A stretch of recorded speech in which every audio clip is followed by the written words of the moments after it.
No way. Oh my god! No way! Oh my god!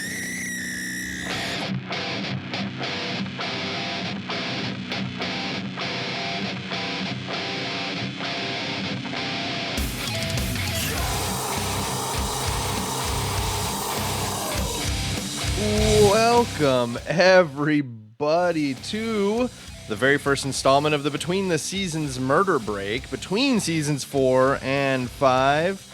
Man. Between seasons 4 and anything else. Yeah, that's right.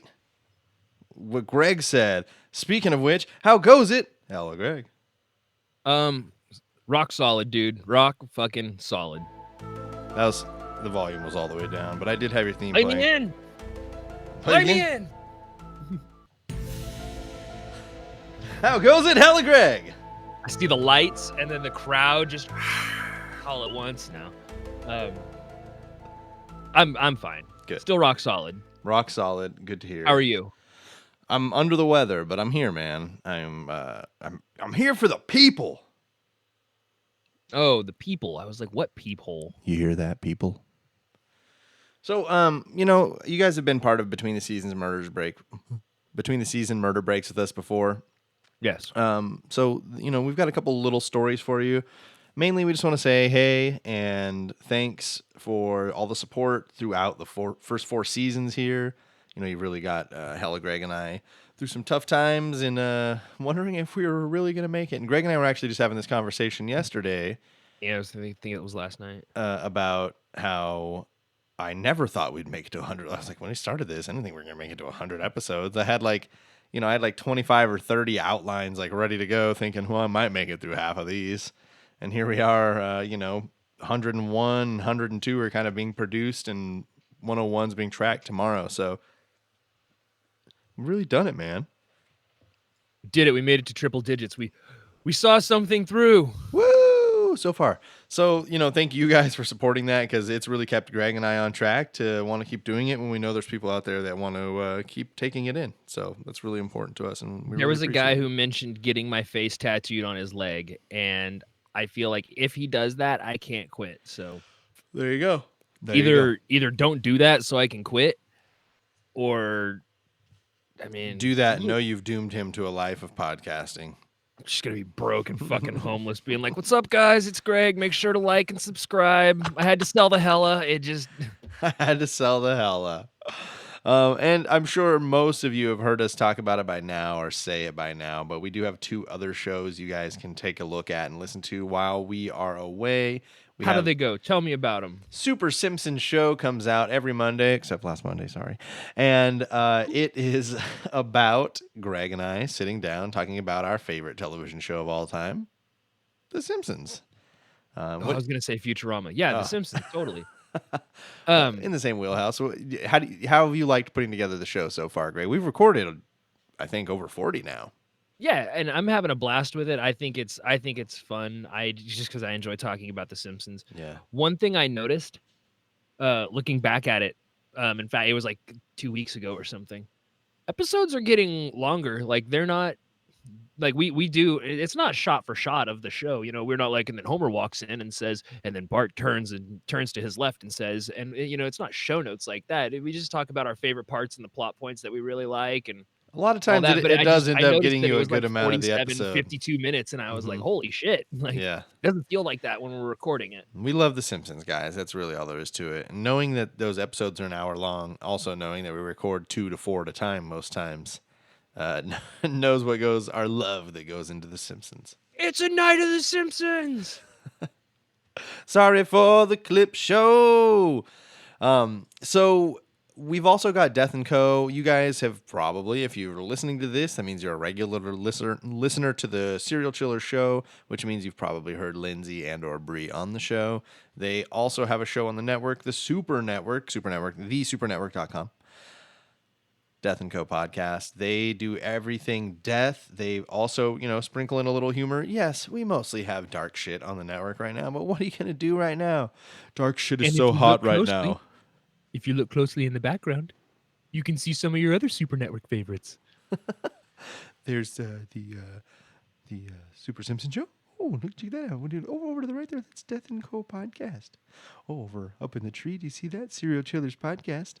Also, we've got some special things coming up for you. If you look hiding in the grass, you'll see, oh, is that the newest member of the Super Network Hella Conspiracies? Oh my goodness, it's What do so you mean cute. by in the grass? Nothing but an awesome coincidence. Keep Speaking off the grass. what? Speaking of hella conspiracies, if you give $5 a month to the Patreon, you will receive the new video podcast show coming out by our good friend Hella Greg himself called Hella Conspiracies. I would just like to say that I do make an appearance in the first 4 episodes, so you know. Yeah, it's pretty cool. It's pretty cool. I've had a lot of fun recording it too. You've been working really hard on it. It's very cool to see, and I'm very excited for people to get their first taste. Yeah. I hope everybody who's given $5 is very pleased with it. I hope everybody who has not hears about how amazing it is and decides to give $5 and check it out. When is this coming out? This right now, Yes, like the words that I'm saying. When will they be broadcast to the masses? when we're done. Okay. When does the new season start? Put me on the spot. Okay, keep talking while I pull these up. October 5th, I think, right? Yeah, October 4th. So October 4th. So a month, 1 month. 1 month away. 28 days. Yeah, I'll put a trailer out for Yeah, there'll be Hella Conspiracies trailer. I think I might have already. I don't know. If you're in the Serial Chillers podcast group, I believe you saw a trailer. So Yeah.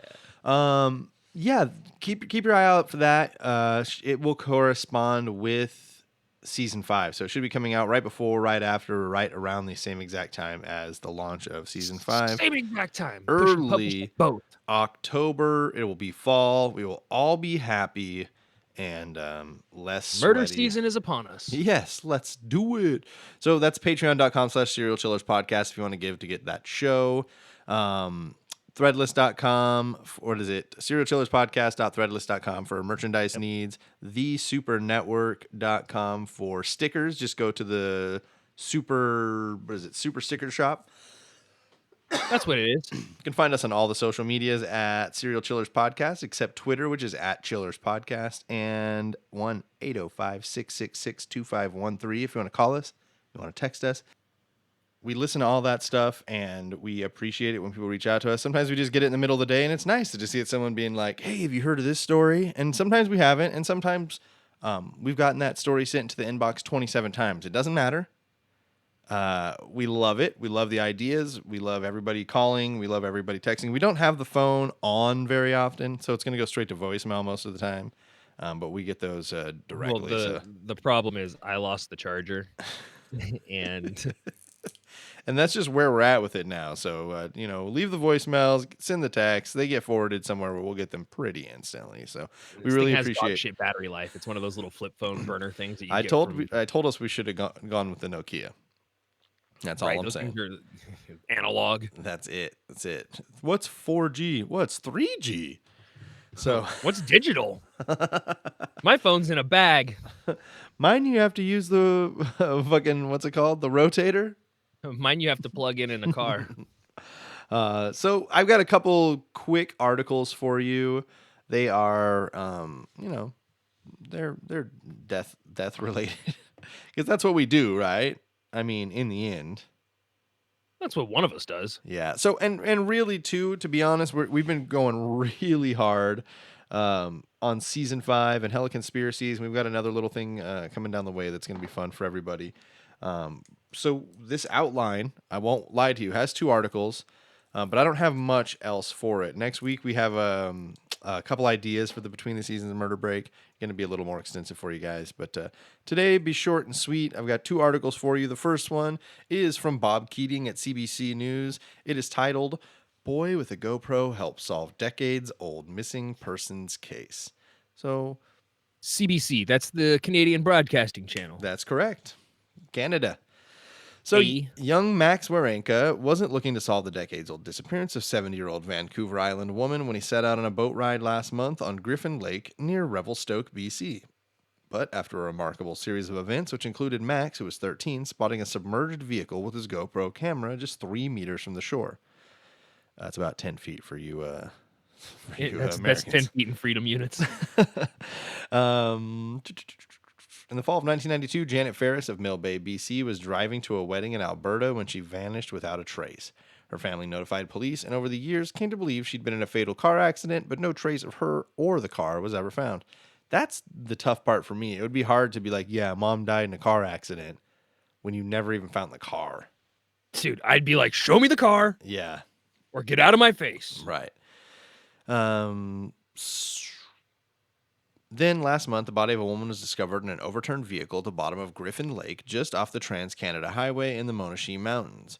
Police were led there by Max, who discovered the submerged vehicle while out in a boat. Ferris was driving to a wedding in... What? Oh, sorry. Yep. Just skip what I said there. The discovery has finally brought answers to the Ferris family. Quote, I think the worst thing was not knowing, said her son, George Ferris, who is now 62. We kind of assumed that maybe she had gone off the road or fallen asleep or tried to avoid an accident or animal on the road, he said. The discovery unfolded after Max sat out on the lake last month with guests who were staying at his parents' lake cabin. The boaters spotted what they believed was a car submerged beneath about 5 meters of water. Max's family lives in Sherwood Park, Alta, but runs Griffin Lake cabins on the shore of the small mountain lake 27 kilometers west of Revelstoke. Previous owners of the summer cabin had boated and kayaked on the lake for over 17 years without ever noticing the submerged vehicle. So they've owned this for 3 years, this family. And this is the third summer they've been out, and they know, like, their son finally noticed this car. The other family owned it for 17 years and spent all their springs and summers on the lake, and no one ever noticed. I mean, 15 feet is deep, I will say that. I suppose if you're not looking down at it. Right, or looking for it, and it's probably, I mean, we'll post some pictures of it and stuff. It's definitely covered in mud and Light off the water, reflecting swamp gas from Venus. Here, just look at this light. I would just like somebody to take a look at the previous owners. That's all. Yeah. Maybe. Police hauled the car from Griffin Lake. A female body and Ferris's identification were found inside. The Warancas notified police, and 2 officers were sent from Revelstoke out on the lake, taking Max along but couldn't see the vehicle. So Max then jumped into the water with his GoPro camera and surfaced with a video of the vehicle upside down on the bottom of the lake. So So it's upside down. So the dark side's the non-reflective side's facing up. Right. That makes sense. That sucks. Like, Right. that makes it so much harder. But that's like super far out in the water too, isn't it? 10 feet away from the bank. Right, which is how far away from the road. Like, Oh, yeah, I don't know. I'm not 100% sure. I think it's down, like, the lake sits below the road. So she very well could have just gone down an embankment. it's what it sounds like is Yeah. it was like a over the embankment, lands on the front bumper, like ass over tea kettle into the upside down into the water. Maybe. Like, And then just misjudged kind of like a curve that was still coming. had air in it. Yeah. It kind of floated out and sank at the same time, and then Terrible. yeah, that sounds awful. Good on that kid for Right. Even after they Jumping were in like, there. I don't see anything. He's like, I'll show you. Hold up. No, look, it's right there. Yeah. So after that, police and a dive team and a tow truck, a dive team down to take a look, and a tow truck and a boom hauled the 1986 black Honda Accord from the water on August 24th. So even if it was shiny side up, It was black. A female body was inside. RCMP Sergeant Thomas Blakeney said that they ran the license plate and discovered the car was owned by Janet Ferris and had been reported missing in 1992. They also noted the missing persons case from the same year. Max Waranka was out on the lake, popular tourist spot in BC, when he spotted the submerged vehicle. This is a very repetitive article. After his mother, George and his mother's last known stop was the gas station at Salmon Arm. So her last known stop was like 5 miles before this lake. So she stopped, got gas, got a snack on her way to the wedding. That was the last time she was ever seen alive. After his mother disappeared, he said the family, along with the police, search and rescue teams, scoured the roadside along the highway, but nothing was found. He says there was a lot of grieving, but in time they came to accept it, that she had died along the highway somewhere. Police think Ferris likely swerved to avoid an animal or lost control of her vehicle for some other reason and rolled into the lake. There was no visible front end damage to the Honda, so they don't think that she hit anything. The there goes discovery... my theory. Yeah, so I think it sounds like maybe she took a corner too sharp and went sideways, maybe pitched it down. The discovery of his mother's body has brought answers for George. Quote, given a sad situation, it's the best of all outcomes. He said his mother's remains were cremated and placed alongside her husband, who died in 1984. Meanwhile, Max's mother, Nancy Warenka, said she's proud of her son, who is still processing what happened, and their hearts go out to the Ferris family. Quote, "Oh my gosh, I was just a lump in my stomach for the family," she said. "How do you wonder where a family member is for 26 years and not know what happened to them?" So yeah, that's the story. Good job, Max Warenka, 13-year-old from Canada. Go up get there. him, boy. Yeah, Jules, do you know him? So I'm sure they meet at the once the monthly Canada Canadian meeting? Yeah. So yeah. We're just kidding, Jules. We love you. U.S. woman is arrested at Philippines airport with baby hidden in bag. So this is from HuffPo. Wait, so is it New article. okay? I was like, man, this Max kid is everywhere. So, yeah, this is a shorter one. It is titled U.S. Woman Arrested at Philippines Airport with Baby Hidden in Bag. Manila, Philippines, AP. An American woman who attempted to carry a 6-day-old baby out of the Philippines hidden inside a sling bag has been arrested at the Manila airport and charged with human trafficking, officials said Thursday. Not her baby, by the way. I was gonna ask if it was. Well, I was gonna ask if that was considered human trafficking. If it is her baby? No, if you've got a baby in a bag, like if you've got a baby in a papoose, if you've got a baby in your arms, if you've got a baby in a stroller, all those things are like fine. If you have a baby in a bag, like I think that raises questions. Unless, Well, she was trying to get by without anybody seeing the baby in the bag, I'm guessing. well, that's what I'm saying. That Yeah. raises questions. Yeah. Like trying to hide a baby raises questions. If you just stroll through like that is your motherfucking baby. Well, you've also got to have documentation when you're leaving a country with a baby. You're like, I just made it. It's 6 days old. I don't have any paperwork for it yet. It's just like very clearly Filipino, and you're a white American woman. Yeah, You're like, me. no, I swear. No, it's fine. Look, you see the resemblance? So Manila officials said Jennifer Aaron Talbot was able to pass through the airport immigration counter on Wednesday without declaring the baby boy, but was intercepted at the boarding gate by airline personnel. Man, how fucking stupid does that immigration counter feel? I like the term intercepted because of the visuals. The guy running and just You getting. think he in front like of took it, it back like, for 6? "Ah." Yeah, just like he catches it and like throws a shoulder fake on, little spin move in that little narrow ass hallway that you have to get onto when you're getting on a plane. So Talbot is from Ohio. She was unable to produce any passport, boarding pass, or government permits for the baby, airport officials said. So you kind of gotta have those things. That's why he was in a bag, though. Brand new, like it's still got dealer plates on. Then you hang out in the country and get the real shit. And it would also have a birth certificate, and it would also have, like, there would be some documentation. We did a holistic birth in the woods. Shut up. So, clad in an orange detainee shirt and handcuffs, Talbot Stop defending the human trafficker. who was 43, was presented to reporters in Manila on Thursday. She kept her head low and appeared at times to be on the verge of tears. She did not issue any statement of her own. Talbot had planned on Talbot had planned to board a Delta Airlines flight to the United States with the baby, airport officials said. There was really an intention to hide the baby, immigration official Grifton Medina said by telephone. After discovering the baby, airline staff called immigration personnel who arrested Talbot at the airport. She was later turned over to the National Bureau of Investigation, and the baby was given to the government welfare personnel. The investigation bureau said Talbot presented an affidavit at the airport, allegedly from the baby's mother, giving consent for the baby to travel to the U.S., but it had never been signed. Officials said no government travel approval had been issued for the baby, prompting them to file human trafficking charges against her. The charges carry a maximum penalty of life imprisonment. U.S. Embassy officials have been notified of her arrest, and officials are searching for the baby's parents, who have been charged under a child protection law. Oh no, the person who stole a baby is facing life in prison. I know.